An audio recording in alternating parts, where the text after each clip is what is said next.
அத்திப்பட்டி கிராமம் எப்படி அழிஞ்சு போச்சோ அது மாதிரி அப்பாத்துறை இன்னும் சீக்கிரம் அழிய தான் போகுது.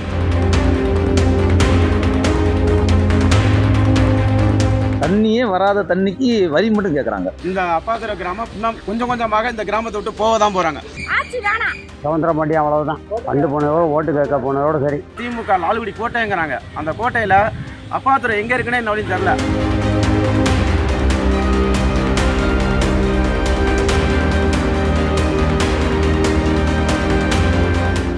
திருச்சியில ஒரு அத்திப்பட்டி இருக்குன்னு சொன்னா நம்புவீங்களா? அத்திப்பட்டி போல எங்க கிராமம் அழிய போகுதுன்னு அந்த கிராம மக்களே புலம்புறாங்க. நிறைய பேர் தண்ணி இல்லாத காட்டுலேருந்து நம்ம காவேரி ஆறு தொழில் இங்கே வராங்க. காவேரி ஆறை விட்டு காட்டு பக்கத்து தான் போகிறாங்க நம்ம மக்கள்லாம். நாளுக்கு நாள் நாங்கள் பின்தங்கி போய்கிட்டு இருக்கோம்.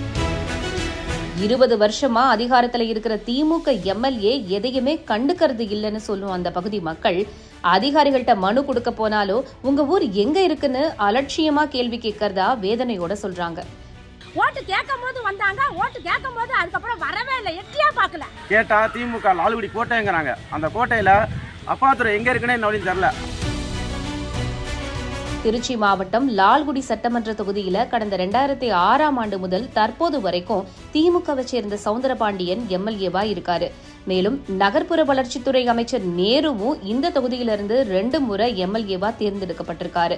இந்த சட்டமன்ற தொகுதிக்கு உட்பட்ட அப்பாதுரைங்கிற கிராமத்துல கடந்த 20 வருஷமாவே குடிநீர், பேருந்து, சாலை வசதின்னு எந்த விதமான அடிப்படை வசதியுமே இல்லாம அப்பகுதி மக்கள் பெரும் சிரமத்திற்குள்ள வாழ்ந்துட்டு இருக்காங்க. இத பத்தி நம்முடைய செய்தியாளர் அப்பகுதி மக்கள்கிட்ட நேர்ல பேசினத இப்ப பார்க்கலாம். அத்திப்பட்டி கிராமம் எப்படி அழிஞ்சு போச்சோ அது மாதிரி அப்பாத்துறை இன்னும் சீக்கிரம் அழிய தான் போகுது. ஆனா கவர்மெண்ட்டுக்கு அப்பாத்துறை எங்க இருக்குன்னு தெரியாது. அந்த மாதிரி ஆகிட்டு இருக்கு அப்பாத்துறை கிராமம். தண்ணியே வராத தண்ணிக்கு வரி மட்டும் கேட்குறாங்க. இதை நான் டிபார்ட்மெண்ட்லையும் கேட்டுட்டோம், தலைவர் ஆஃபீஸ்லையும் கேட்டோம், விஓ ஆஃபீஸ்லையும் கேட்டோம். தண்ணி வரியே வரலங்க, தண்ணியே வரல, நீங்கள் வரி கட்ட சொல்கிறீங்களே, இது நியாயமா அப்படின்னு கேட்டோம். இருந்தாலும் அது காலங்காலமாக ஓடிக்கிட்டு தான் இருக்குது. நாங்கள் எங்கள் குழந்தைங்கள்லாம் படிக்க போகணுன்னா இங்கேருந்து 2 கிலோமீட்டர் மெயின் ரோட்டுக்கு நடந்து போகணும். குறுக்க போகணும்னா வயலில் 1.5 கிலோமீட்டர் வயலில் நடந்து போகணும். கிராமம் கொள்ளட கரையில் ஒதுக்குப்புறமாக கொள்ளட ஒட்டி இருக்கிறதுனால இது அதிகப்படியான நடவடிக்கைகள் யாரும் கண்டுக்கவும் மாட்டேங்கிறாங்க, எடுக்கவும் மாட்டேங்கிறாங்க. இன்னும் மேல ஆட்சி வேணாம், நல்ல ஆட்சியா தேர்ந்தெடுங்க, அவ்வளவுதான். நமக்கு செய்யற ஆட்சியா தேர்ந்தெடுங்க. தாலிக்கு தங்கம் கொடுத்தாங்க, எல்லாமே நல்லா செஞ்சாங்க. அதனால நல்லா செய்யற ஆட்சியை தேர்ந்தெடுங்க. மக்கள்லாம் இனிமேல் விழிப்புணர்வோட இருங்க. மக்கள் இனிமேனாலும் கண்மூடித்தனமா இருக்காதீங்க. நல்ல விதமா நல்ல ஆளை தேர்ந்தெடுங்க. அமைச்சருக்கு சொந்தமான ஊருக்கு அவர் ஊரை மட்டும் தானே செஞ்சுக்கிறாரு, எங்க ஊருக்கு என்ன செய்யறாரு? அவர் வீட்டுல வந்தால்தான் இதெல்லாம் ஏன் அப்படியே போட்டு வச்சிருக்கீங்க? செய்ய வேண்டியதானே? எனக்கு தீர்வு வரணுங்க சார். எங்க ஊரு இனிமேல் மேன்மைக்கு வரணும். எங்க ஊர் இப்படியே இருக்கக்கூடாது, உட்புறமாவும் இருக்கக்கூடாது. பஸ் வசதி வேணும். ரொம்ப சிரமப்படுது, வயல்ல போகுதுங்க. எங்களுக்கு தீர்வு கண்டிப்பா வரணும். வாட்டர் டேங்க்ல பார்த்தீங்கன்னா புழுவு, அரசமர தலை, அரசமர செடிகள்லாம் அதிகம் முளைச்சிக்கிட்டு இருக்கு. இதை நாங்கள் அதிகாரிக்கெலாம் நடவடிக்கை கொடுத்தோம். மேலே பார்ப்பாங்க, பீச்சிங் பவுடர் லைட்டாக போட்டுட்டு போயிடுவாங்க.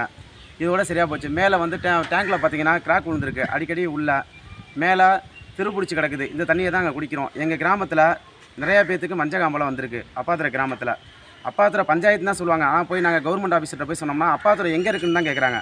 ஆனால் ஊரே அப்பாத்துறை பஞ்சாயத்து, ஆனால் அப்பாத்துறை எங்கே இருக்குன்னு எங்களை கேட்குறாங்க.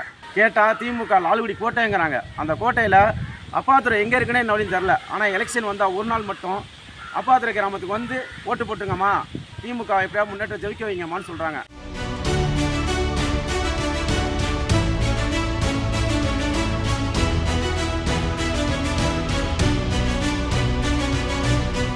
அரசியல்ல உண்மையா என்னதான் நடக்குது தெரிஞ்சுக்க நாளை நமதே சேனலை சப்ஸ்கிரைப் பண்ணுங்க.